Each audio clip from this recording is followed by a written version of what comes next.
पिछले एपिसोड में वांग लिन के पास में यहाँ से निकलने के लिए कोई भी रास्ता नहीं बचा था, इसीलिए आखिरकार उसने वहाँ से आगे जाने का ही डिसाइड कर लिया था। इसके बाद अगले सीन में हम देखते हैं कि वो उसी पोर्टल के सामने आकर खड़ा हो गया होता है, जहाँ पर वो कहने लगता है कि दुआन मुझे के अनुसार यह तो फर्स्ट लेवल का एंट्रेंस है। तभी इसी बीच हम देखते हैं कि अचानक से इसके पीछे के सारे स्टोन टूटने लगे थे, जिसके वजह से वह भी समझ जाता है कि अब इसके पास में यहाँ से आगे जाने के अलावा कोई भी रास्ता नहीं है। लेकिन अभी भी हम देखते हैं कि वो यहाँ पर जाने के लिए कोई बहुत बड़ा रिस्क नहीं लेने वाला था, इसीलिए वो सबसे पहले वहाँ पर अपने फ्लैंक स्वॉर्ड को भेजने का डिसाइड करता है। जिसके दौरान हम देखते हैं कि उसने इसके ऊपर अपने कॉन्शियसनेस पावर का भी यूज कर दिया था, ताकि इस तरह से वो वहाँ के जगह के बारे में देख सके। इसके बाद उसे पता चलता है कि यह जगह तो असल में पूरी तरह से लावा से भरी हुई है, जो कि दिखने में बहुत ही ज्यादा खतरनाक भी लग रही थी। तभी इसी बीच हम देखते हैं कि यहाँ के लावा के पड़ते ही इसकी फ्लाइंग स्वॉर्ड पूरी तरह से वहीं पर फ्रीज हो जाती है, जिसके बारे में जानकर वांग लिन भी इस बात से काफी परेशान हो गया था और फिर वो तुरंत अपने पावर का यूज करके अपने फ्लाइंग स्वॉर्ड को यहाँ पर वापस बुला लेता है। लेकिन तभी इसी वक्त हम देखते हैं कि उसने अब ली गुओ को बाहर निकाल लिया था, जो कि बाहर आते ही बहुत ज्यादा एक्साइटेड हो गया होता है और फिर वो उससे कहने लगता है कि मास्टर आप बताइए कि मुझे किसको मारना है, क्योंकि मैं तो इसके लिए पूरी तरह से रेडी हूँ। लेकिन तभी वो अपने सामने के नजारे को देखते ही पूरी तरह से हैरान हो गया था और अब वो समझ जाता है कि वह फिर से किसी बहुत बड़ी परेशानी में आने वाला है। तभी इसी बीच हम देखते हैं कि वांग लिन इसके ऊपर अपने कॉन्शियसनेस का यूज कर देता है और फिर उसे ऑर्डर देता है कि तुम इसके अंदर जाओ। लेकिन इसके बारे में सुनते ही ली गुओ उससे कहने लगता है कि क्या आप पूरी तरह से पागल हो गए हैं और क्या आप सच में चाहते हैं कि मैं वहां पर अंदर जाऊं। इसके बाद हम देखते हैं कि उसने अंदर जाने से वांग लिन को पूरी तरह से मना कर दिया था और कहने लगता है कि मुझे तो ये भी नहीं पता कि आखिरकार वहां पर क्या है और इसीलिए अगर हमें मरना है तो हम एक साथ में वहां पर मरेंगे। लेकिन असल में वांग लिन को बहुत अच्छे से पता होता है कि उसे अपनी बात किस तरह से मनवानी है और फिर हम देखते हैं कि वो इसे सोल ग्रुप का लालच देने लगता है।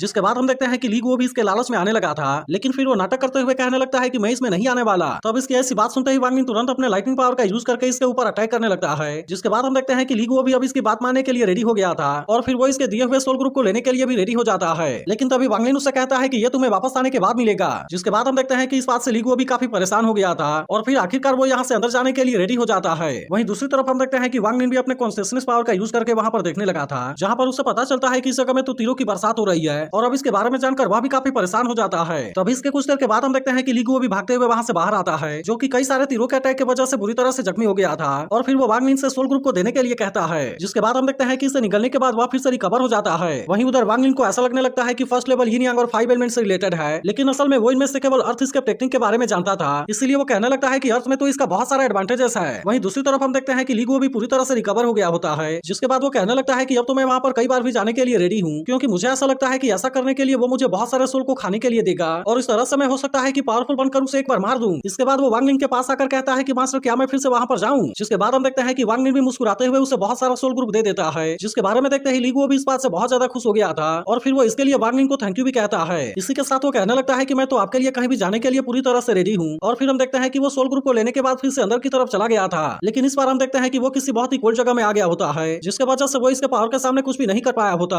और इस तरह से वो इसमें बिल्कुल ही फ्रीज हो जाता है। अब इसके कुछ देर के बाद वापस आकर वो फिर से वांग लिन से सोल ग्रुप को मांगने लगता है, लेकिन इस पर वांग लिन उससे कहता है कि मेरे पास में जो भी था मैंने उसे तुम्हें दे दिया और इसी के साथ वो उसे कहता है तुम तो ये भी नहीं जानते कि तुम्हें अपने आप को किस तरह से प्रोटेक्ट करना है। जिसके बाद हम देखते हैं कि ऐसी बात सुनकर ली गुओ इस बात से काफी परेशान हो जाता है, लेकिन तभी वांग लिन तुरंत अपने पावर का यूज करके उसे अंदर भेज देता है। तभी अचानक से हम देखते हैं कि दो जाइंट हैंड यहाँ पर बाहर आ जाते हैं और अब इस तरह से वो इसके साथ में बॉल के जैसे खेलने लगते हैं। इसके बाद हम देखते हैं कि ली गुओ फिर से किसी तरह से वहां से बाहर आ गया था, लेकिन तभी वांग लिन इसके ऊपर गुस्सा होते हुए फिर से उसे अंदर जाने के लिए कहता है। जिसके बाद हम देखते हैं कि आखिरकार ली गुओ इसकी बात मानकर अंदर आ गया था और इस बार हम देखते हैं कि यहाँ पर बहुत सारे अजीब से टावर होते हैं। लेकिन तभी इसके बारे में देखते ही वांग लिन भी कहने लगता है कि फाइनली मैंने इसके बारे में पता लगा लिया और अब इस तरह से हम देखते हैं कि वह भी यहाँ पर आने के लिए रेडी हो गया था। वहीं उधर ली गुओ कहने लगता है कि मेरा मास्टर तो मुझे यहाँ पर भेजकर मुझे मारना चाहता है और अब इसके वजह से हम देखते हैं कि इसके बारे में सोचकर वो इसके ऊपर काफी गुस्सा हो गया था। लेकिन तभी इसी वक्त हम देखते हैं कि वांग लिन भी यहाँ पर आ गया होता है, जिसे देख अब ली गुओ इसके सामने कुछ भी बोलने की हिम्मत नहीं कर पाता। तभी इसी बीच हम देखते हैं कि उसे यहाँ पर फिर से पोर्टल जैसी कोई चीज दिखाई देती है, जिसे देख उसे ऐसा लगने लगता है कि अगर उसने इसे किसी तरह से पास कर लिया तब इस तरह से ऐसा हो सकता है कि शायद वो इस तरह से इस लेवल को पार कर ले। लेकिन तभी अचानक से हम देखते हैं कि इसके तरफ यहाँ पर बहुत सारे बवंडर आने लगे थे, जिसे देखते ही वो काफी परेशान हो जाता है। वहीं दूसरी तरफ हम देखते हैं कि ली गुओ भी इस बात से काफी परेशान हो गया था और फिर वो कहने लगता है अब तो ऐसा लगता है कि हम सच में यहाँ पर मारे जाएंगे। लेकिन तभी इसी वक्त हम देखते हैं कि वांग लिन ने इसे अपने साथ में ले लिया था और अब इस तरह से वो अपने अर्थ स्केप टेक्निक का यूज करके यहाँ से भागने लगा था। जिसके बाद हम देखते हैं कि अब इस बात से ली गुओ भी वांग लिन से काफी इंप्रेस हो गया होता है और फिर वो इसकी तारीफ करते हुए कहने लगता है कि मास्टर आप तो सच में काफी चालाक हैं। लेकिन तभी हम देखते हैं कि इसके ऐसे बकवास को सुनकर वांग लिन इससे काफी परेशान होने लगा था और फिर इसीलिए वो तुरंत इसे आराम करने के लिए अंदर भेज देता है। इसके अलावा हम देखते हैं कि उसने इसके मांगने पर फिर से सोल ग्रुप को खाने के लिए दे दिया था, जिसे देखते ही ली गुओ भी इसके लिए फिर से उसकी तारीफ करना स्टार्ट कर देता है। लेकिन वही दूसरी तरफ हम देखते हैं कि वे बाउंडर अभी भी इसका पीछा छोड़ने के लिए रेडी नहीं होते और वे अभी भी इसी तरह से लगातार इसका पीछा कर रहे थे। वहीं उधर ली गुओ कहने लगता है कि हमारे पास में तो अर्थ स्केप टेक्निक है, इसीलिए मुझे ऐसा लगता है कि ये बाउंडर तो हमारा कुछ भी नहीं कर पाएंगे। लेकिन तभी अचानक से हम देखते हैं कि किसी वजह से यहाँ के सभी टावर की पावर एक्टिवेट होने लगती है, जिसके बारे में पता चलता ही वांग लिन कहने लगता है कि यह तो बिल्कुल भी अच्छा नहीं है और इसके बाद हम देखते हैं कि वो तुरंत यहाँ से बाहर बाहर आ गया था। लेकिन तभी उसे पता चलता है कि यहाँ पर तो और भी बहुत सारे बाउंडर आने लगे हैं और इसीलिए वो तुरंत इनसे बचने के लिए यहाँ से भागने लगता है। लेकिन तभी अचानक से हम देखते हैं कि इन बाउंडर के अंदर से कोई पावर निकलकर इसके ऊपर अटैक करने की भी कोशिश करने लगी थी और फिर उससे पता चलता है कि इसके अंदर तो असल में डीमन है। अब इसके वजह से वह भी समझ जाता है कि यह तो कोई बहुत बड़ी प्रॉब्लम है और फिर हम देखते हैं कि वो तुरंत अपने डेथ स्पेल का यूज करके इनके ऊपर अटैक करने की कोशिश करता है। लेकिन तभी हम देखते हैं कि इनके बॉडी के अंदर से कोई रेडिएशन जैसी वाली पावर बाहर आने लगी थी, जिसे देखते ही वांगनिन समझ जाता है कि इसमें जरूर कोई गड़बड़ है। तभी इसी बीच हम देखते हैं कि ली गुओ भी इन डीमन का सामना करने के लिए बाहर आ गया था। लेकिन तभी अचानक से वे डीमन अपने पावर का यूज करके इसके ऊपर अटैक करने वाले होते हैं, जिसके बाद हम देखते हैं कि वांगनिन ने तुरंत अपने पावर का यूज करके उसे बचा लिया था। लेकिन तभी इनको पता चलता है कि ये डिमोनिक क्रिएचर तो असल में यहाँ पर बहुत बड़े नंबर में है और इसीलिए वे तुरंत फिर से अपनी जान बचाने के लिए यहाँ से भागने लगे थे।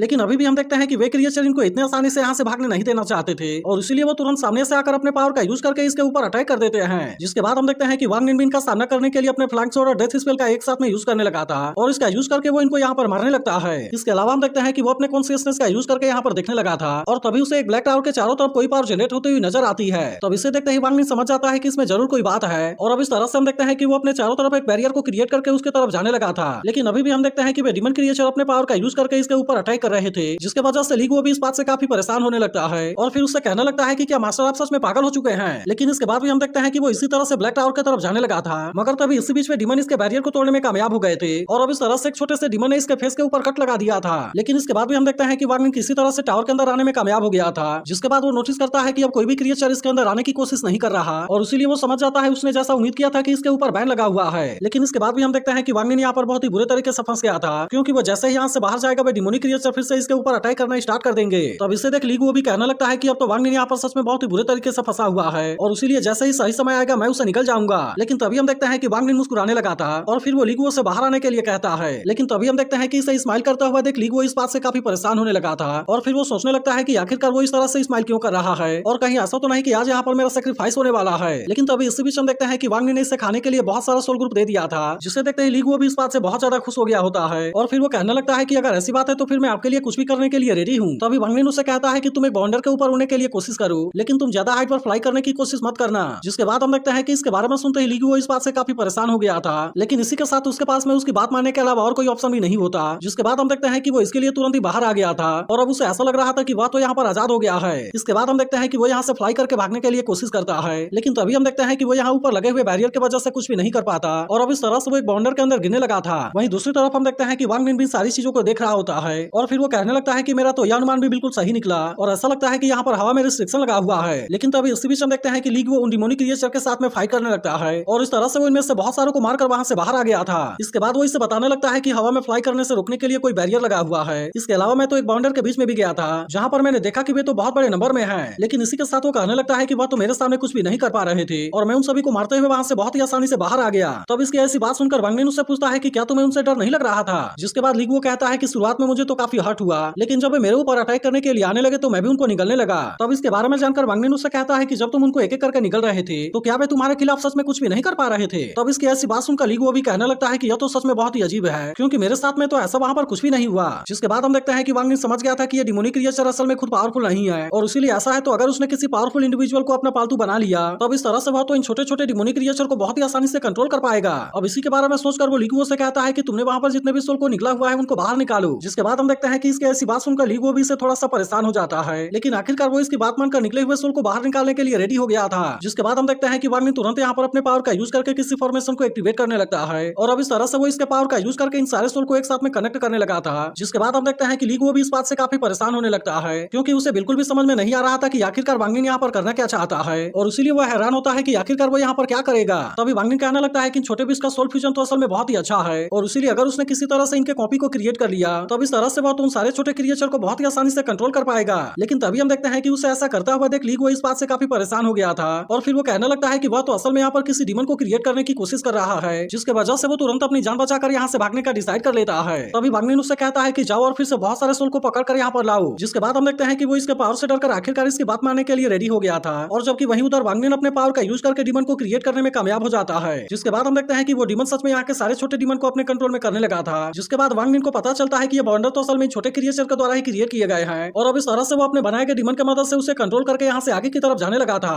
लेकिन तभी इसी बीच हम देखते हैं कि वो अपने सामने के नजारे को देख पूरी तरह से हैरान हो गए थे और फिर हमें पता चलता है कि किसी ने अपने पॉइजन का यूज करके यहाँ के बहुत सारे क्रिएचर को मार दिया है। लेकिन तभी हम देखते हैं कि ग्रीन पॉइजन को देख वांगनिन इसके बारे में सब कुछ समझ गया था और फिर वो कहने लगता है कि अगर कोई ऐसा कर सकता है तो वह केवल मेंग तुओजी है। इसके बाद अगले सीन में हम देखते हैं कि मेंग तुओजी सच में यहीं पर होता है, जो कि अपने ग्रीन पॉइजन का यूज करके यहाँ के सारे क्रिएचर का सामना कर रहा था और इसीलिए जब वे इसके ऊपर अटैक करने के लिए आ रहे थे तो इसके पॉइजन की वजह से वहाँ पर मारे जा रहे थे। इसके अलावा हम देखते हैं कि वे सभी अपने पावर का यूज करके इसके ऊपर अटैक करने की भी कोशिश करते हैं, लेकिन मेंग तुओजी ने अपने पावर का यूज करके इनके अटैक को बहुत ही आसानी से रोक लिया था। इसके अलावा हम देखते हैं कि मेंग तुओजी अब इसके वजह से इनके ऊपर बहुत ज्यादा गुस्सा हो गया होता है और फिर वो कहने लगता है कि मैं अब तुम्हें दिखाऊंगा कि मेंग तुओजी के ऊपर अटैक करने का अंजाम क्या होता है। इसके बाद हम देखते हैं कि वो इनसे फाइट करने के लिए तुरंत ही बवंडर के सामने आकर खड़ा हो गया था, जहां पर इसे देखते ही वे क्रिएचर फिर से अपने पावर का एक साथ में यूज करके इसके ऊपर अटैक करने के लिए कोशिश करते हैं, लेकिन हम देखते हैं कि मेंग तुओजी के ऊपर इनके ऐसे पावर का कोई भी असर नहीं होता। जिसके बाद वो हंसते हुए कहने लगता है कि तुम तो केवल फाउंडेशन बिल्डिंग और एलेक्सिर स्टेज के बीच हो, लेकिन क्या इसके बाद भी तुम्हें लगता है कि तुम मेरे सामने कुछ भी कर पाओगे। अब इस तरह से हम देखते हैं कि वो अपने पॉइजन वाले पावर का यूज करके इनके ऊपर अटैक करने लगा था, जिसके वजह से वे बिस्ट इसके सामने कुछ भी नहीं कर पाते। अभी मेंग तुओजी कहने लगता है कि मुझे किसी को मारे हुए कई साल गुजर गए हैं और इसीलिए चलो आज मैं फिर से इसका मजा ले लेता हूँ। तो अगर एक्सप्लेनेशन अच्छी लगी हो तो वीडियो को लाइक और इस पर एक कमेंट करके जरूर बताना, लेकिन अगर आपने इसके पिछले एपिसोड को मिस कर दिया हो तो लेफ्ट वाली वीडियो भी जरूर देख लेना।